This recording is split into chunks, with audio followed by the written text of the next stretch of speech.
அன்பால் இதயம் நிறைந்த உலகளாவிய அன்புறவுகளுக்கு குரல் வணக்கம், தமிழ் வணக்கம்.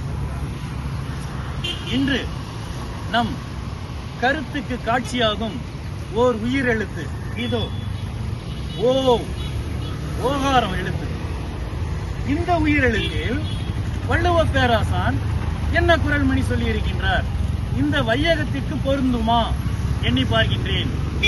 ஆம், இந்த எழுத்திலும் வள்ளுவன் குரல் சொல்லி இருக்கின்றார். ஓதி உணர்ந்தும் பிறர்க்கு உரைத்தும் தான் அடங்கா வேதையில் வேதையார் ஜில் என்று சொல்லுகின்றார் வள்ளுவ பேராசான். என்ன ஒரு பொருத்தம், என்ன ஒரு சிறப்பு!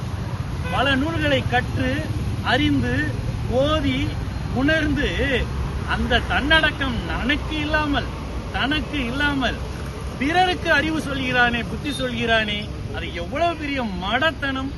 ஓதி உணர்ந்தும் பிறர்க்கு உரைத்தும் தான் அடங்க வேண்டாமா?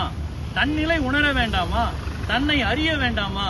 அந்த நிலை இல்லாது போனால் என்ன பயன்?